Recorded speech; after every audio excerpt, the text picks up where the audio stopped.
need something else. Wait, why?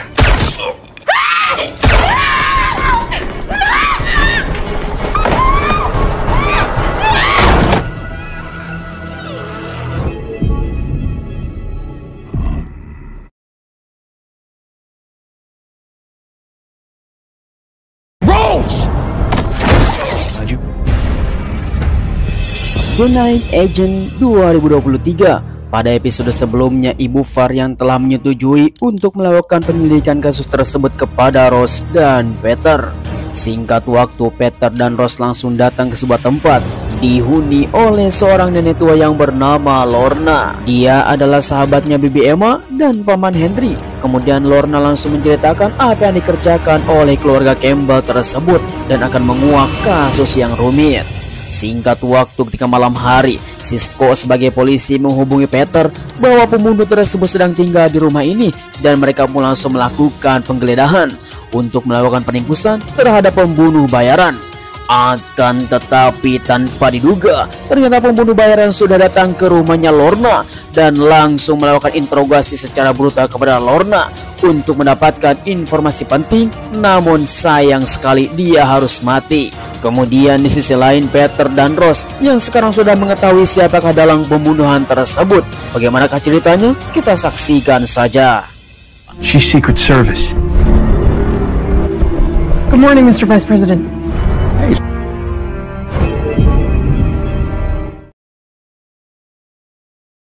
United States Secret Service Enforcement Agency. We have a zero-fail mission to uphold.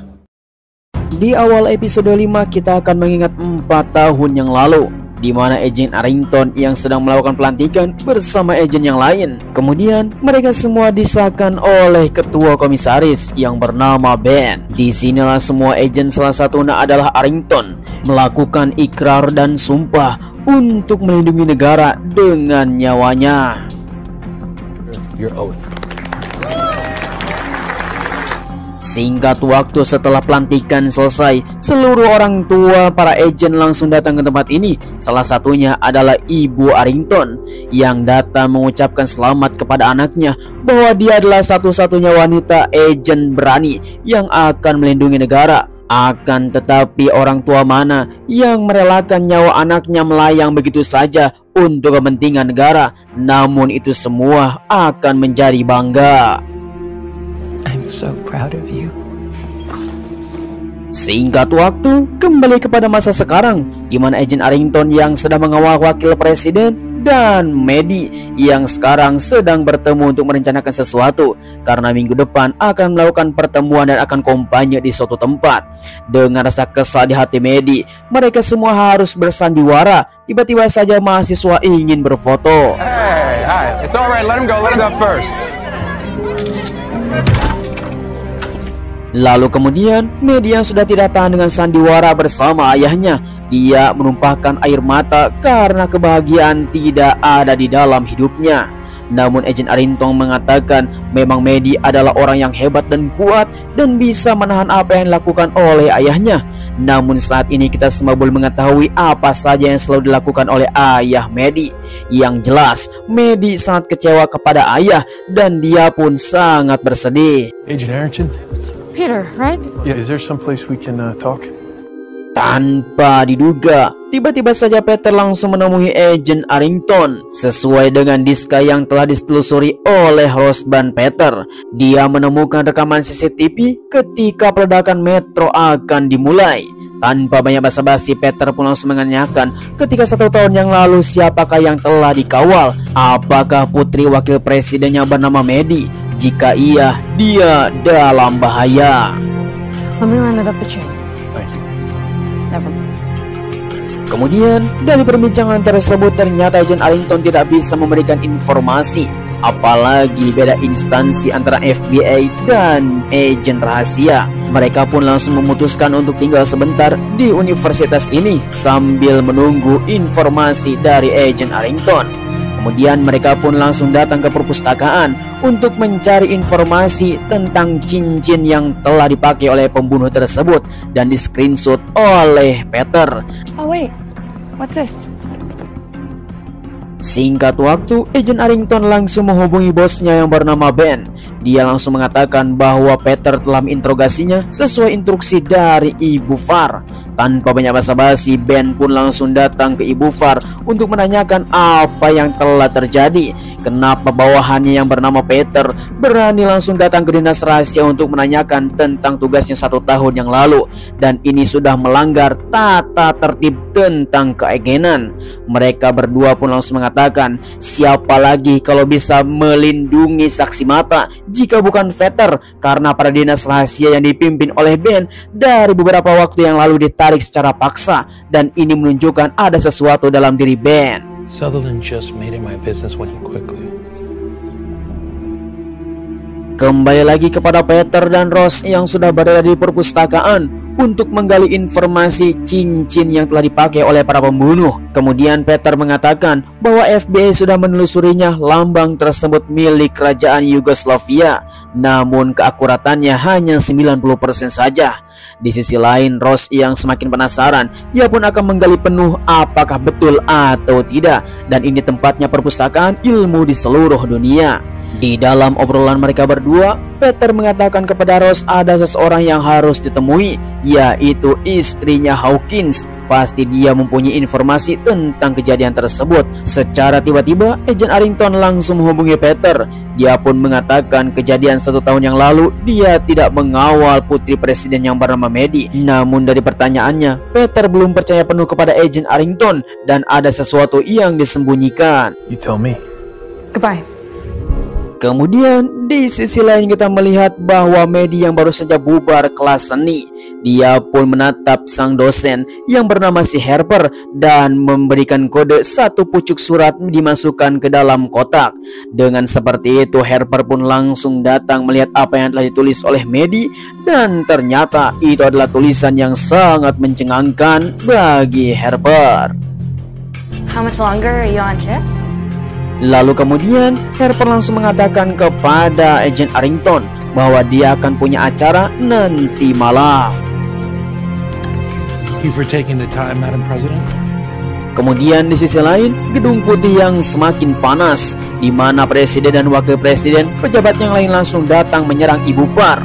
Ben pun langsung nyolot bahwa Ibu Farr yang telah menyalahgunakan tentang kekuasaan. Dia telah mendelegasikan Peter untuk melakukan interogasi kepada dinas rahasia yang disebut dengan Agent Arrington. Akan tetapi Ibu Farr tidak akan gentar. Dia pun langsung mengatakan bahwa dinas rahasia dan para koncong-koncongnya sudah tidak dipercaya, apalagi ketika kejadian di hotel kemarin. Madam President, I don't think Give us that... the room now. Seketika Ibu Presiden langsung mengeluarkan semua orang kecuali Ibu Farr, karena mereka berdua sudah tahu bahwa apa yang telah terjadi, dan menyuruh Ibu Farr untuk menarik Peter dan Rose. Their lives are in danger. Understood. Mrs. Hawkins, I'm so sorry for your... Lalu kemudian tiba-tiba saja Peter langsung datang ke Nyonya Hawkins yang sekarang sudah menjadi janda.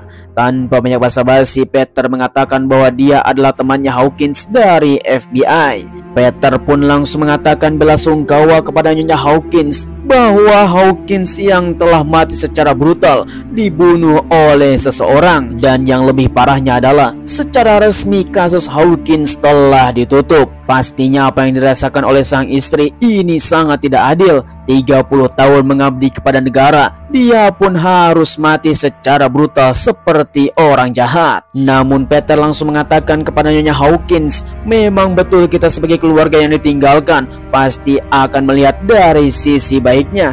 Seperti apa yang telah dilalui sang ayah tercinta, dia mati dicap sebagai pengkhianat negara. Namun 1 tahun, 2 tahun hingga sampai sekarang Peter baru sadar apa yang dikatakan oleh mereka apakah benar. You start asking yourself, what if they are right? Suddenly it's not so easy anymore. Kemudian setelah Peter menjelaskan bahwa ayahnya sebagai pengkhianat negara, dia pun menelusuri jejak kasusnya yang sekarang sudah ditutup. Maka Nyonya Hawkins pun langsung berkata jujur kepada Peter bahwa sang suami yang selalu terbuka kepada istrinya. Dia pun langsung mengatakan ketika keluarga Campbell dibantai, Hawkins menangis 3 hari dan langsung menguak kasus tersebut. course it's a dungeon. Kemudian kembali lagi kepada Rose yang berada di ruangan bawah tanah perpustakaan untuk mencari buku-buku kuno beberapa tahun yang lalu. Di mana buku tersebut langsung dibuka, tiba-tiba saja di tempat ini listrik langsung padam. Seketika Rose pun langsung panik, entah siapa yang telah melakukannya. Ketika itu juga Rose langsung berhati-hati dan akan menelepon Peter. Namun apa yang terjadi? Lalu tiba-tiba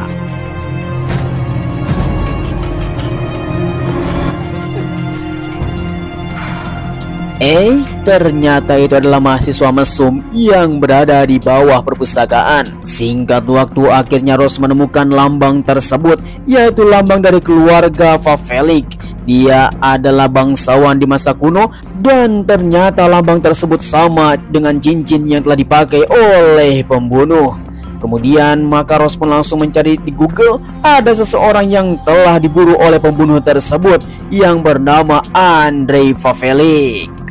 Singkat waktu dalam perbincangan yang sangat panjang, kembali lagi kepada Peter dan Nyonya Hawkins. Mereka berdua telah berbagi informasi. Ternyata Hawkins adalah satu-satunya orang yang telah menyembunyikan informasi dari seluruh kejadian, dari mulai pengeboman Metro dan pembantaian Nyonya Campbell. Mengerikan sekali. Sang istri mengatakan kepada Peter bahwa sebelum Hawkins meninggal, dia bertemu dengan owner sebuah perusahaan yang bernama Drone Lake Industry yang bergerak dalam tatanan keamanan negara untuk melakukan sesuatu. Maka di sanalah Hawkins langsung diundang oleh owner tersebut untuk melakukan perundingan. Namun sayang sekali ketika keesokan harinya Hawkins harus pergi. Called Turn Lake Industries. Anything else? Kemudian kembali lagi kepada Rose. Dia mendapatkan informasi dari Google bahwa seseorang yang telah membunuh Andrei Favelik mendapatkan sketsa wajah pembunuh tersebut, dan alangkah tercengangnya wajah tersebut sama dengan apa yang dia lihat. Thank you. Just make it worth something. Di sisi lain kita melihat seseorang yang sudah kita ketahui orang tersebut yang mempunyai tato ular di perutnya adalah orang yang menyimpan bom 1 tahun yang lalu. Dan ternyata orang tersebut tinggal satu rumah dengan si Harper, sambil menunjukkan sepucuk surat bahwa surat itu adalah surat kencan bersama Maddie, putri wakil presiden. Dan inilah yang mereka tunggu-tunggu untuk membawa Maddie ke tempat ini. Secara tidak sengaja ternyata Maddie sangat suka dengan si Harper. Namun Harper mengatakan itu adalah orang yang paling berbahaya. Jangan sampai kita salah langkah dan menjadi buronan negara. It's for the greater good. Do it this way. Want to see me, boss? Kemudian di sisi lain, Agent Monks langsung dipanggil oleh Bos Ben, di mana dia mendapatkan laporan bahwa Agent Monks telah mendapatkan kesalahan ketika di bar, yaitu Maddie telah terjambat kepalanya oleh seseorang. Dan ini menjadi kesalahan fatal untuk diperingatkan kepada Agent Monks. Jangan sampai itu semua terulang karena akan menjadi sebuah kesalahan dan reputasi buruk. Daddy, come in. Can't decide what to wear. Lalu kemudian ketika malam hari, Maddie yang sudah persiapan ditemani oleh Agent Arrington yang katanya dia akan datang ke galeri seni untuk melihat semua lukisan ternama. Dengan persiapan yang sudah matang, namun Maddie langsung mengganti baju karena dia mempunyai selera untuk santai di malam hari. Diberikan baju rekomendasi oleh Agent Arrington menggunakan baju lekmong, kelek ketembong. Mengerikan sekali. Dengan keadaan seperti ini, Maddie terlihat cantik dan sangat mempesona. Ditambah lagi Agent Arrington langsung memberikan aksesoris, yaitu kalung peninggalan neneknya sebagai tanda pemanis di dada. Dengan kata lain, Agent Arrington mengatakan kepada Maddie ini hanya dipinjamkan saja, bukan diberikan, karena kalung ini adalah kalung berharga dari peninggalan sang nenek. It's just one night, it's fine. Kemudian Peter yang baru saja pulang dari rumahnya Nyonya Hawkins langsung menemui Rose yang berada di perpustakaan. Mereka berdua mendapatkan informasi yang sangat penting dari satu sama lain. Peter mengatakan bahwa Hawkins bukanlah orang yang terkait dari kasus pembunuhan, justru dia adalah dari pihak kita. Dan Ross langsung mengatakan kepada Peter bahwa dia mendapatkan sketsa wajah seperti apa yang dia lihat orang yang telah memburu mereka berdua di beberapa hari yang lalu. Bukan hanya itu, orang tersebut telah membunuh keluarga Valevik dan ditunjukkan bahwa lambangnya sama persis dengan cincin yang dia pakai. Dan yang paling mencengangkannya adalah dia mempunyai kontraktor dari perusahaan yang bernama Turnlike Industries. Who the contractor was. Turnlike Industries. Oh, mengerikan sekali. Perusahaan tersebut sama apa yang dikatakan oleh Nyonya Hawkins. Seketika Peter pun langsung memberikan informasi kepada Ibu Far bahwa kita semua sudah mempunyai bukti-bukti yang nyata untuk melakukan peringkusan. Namun Ibu Far mengatakan bahwa di Gedung Putih sedang panas karena Peter membuat kegaduhan bersama agen rahasia. Dan sekarang mereka berdua harus berangkat ke Gedung Putih untuk perlindungan. Yes, ma'am. Wait, I think I found something. Namun sebelum itu, Ross yang mempunyai skill untuk meretas sistem, dia pun langsung melihat kode transaksi yang telah diberikan oleh perusahaan Turnlike Industries tersebut. Kemanakah uang kebanyakan ditransfer, dan dia telah mendapatkan sebuah data dari uang yang telah ditransfer dari perusahaan tersebut kepada seseorang. Ya, dialah wakil presiden. Vice President Burke. Yeah. Kemudian Ross langsung memberikan nama direktur dari perusahaan tersebut yang bernama Gordon Wick. Dan ternyata tanpa diduga, si Gordon ini sudah berkawan lama dengan wakil presiden dan sudah bertahun-tahun menjalin hubungan yang baik. Pastinya mereka telah merencanakan sesuatu dalam kabinet Gedung Putih, dan ini adalah situasi yang paling berbahaya. Welcome to the party. Namun di sisi lain, dua pembunuh yang sudah menunggu Peter, Ross yang berada di universitas tersebut, dia pun langsung bersiap-siap untuk melakukan aksinya. Dengan sabar mereka berdua menunggu momen yang tepat supaya misi kali ini berhasil dan bisa membunuh mereka berdua. Karena berkali-kali mereka gagal telah melakukan misi yang sangat penting, karena Ross dan Peter adalah orang yang paling berbahaya dalam kasus dan misi yang telah mereka berdua jalankan. Entah apa yang dipikirkannya, pastinya ini sangat berbahaya. You can take the night off. Is that a problem for you? No. Kemudian di sisi lain, kita melihat Agent Monks yang dilarang untuk bertugas oleh Agent Arrington. Sebelum Maddie akan pergi ke galeri seni, mereka berdua langsung melakukan adu bacot karena Monks dianggap gagal menjadi agen rahasia karena kejadian di bar tersebut. Namun apalah daya, karena Agent Arrington yang sekarang memimpin, Agent Monks tidak bisa berkata apa-apa selain menuruti apa kata Agent Arrington. Yeah. Then learn to take an order. You're supposed to be off to...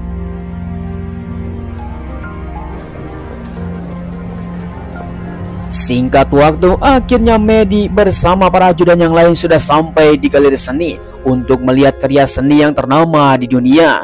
Akan tetapi setelah beberapa menit kemudian, Maddie meminta izin kepada Agent Arrington untuk pergi ke toilet, sehingga seluruh agen pun langsung bersiap-siap untuk melakukan protokoler, termasuk memastikan seluruh toilet ditakutkan ada boker yang tidak dicebok supaya lebih aman.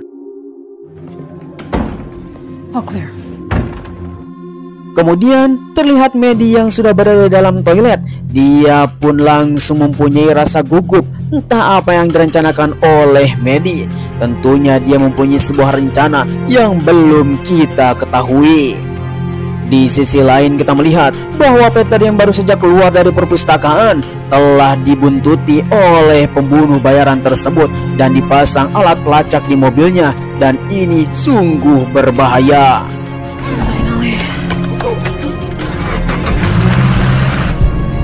Singkat waktu 15 menit telah berlalu, di mana Agent Arrington tidak mengetahui Maddie keluar dari toilet. Akhirnya dia pun memutuskan untuk mengecek ke dalam toilet tersebut.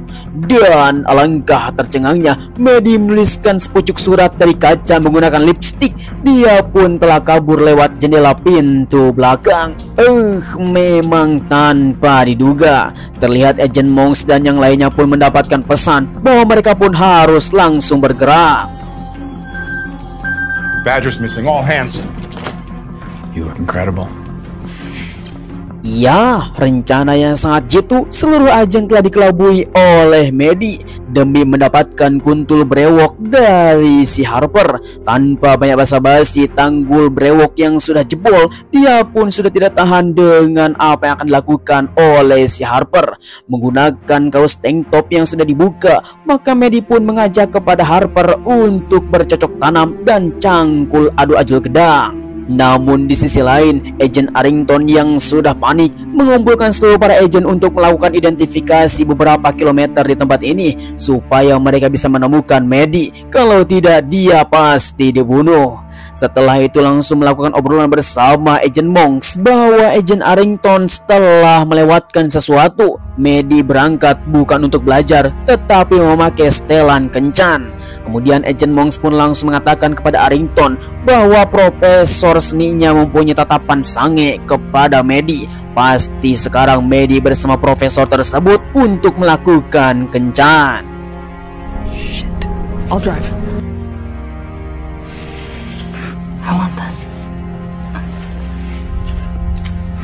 Oh my god! I need something else. Wait, why?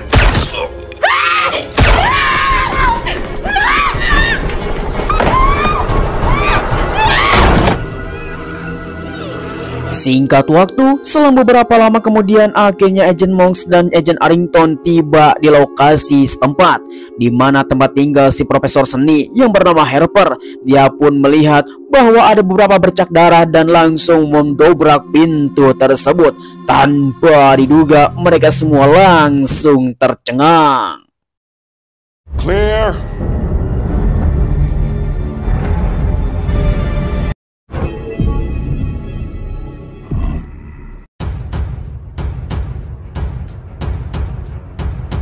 Oh, mengerikan sekali. Episode ini membuat kita semua menjadi naik darah. Kemanakah Maddie dibawa? Dan bagaimanakah tanggapan penonton setia Kadia GC? Silahkan tulis komentar di bawah.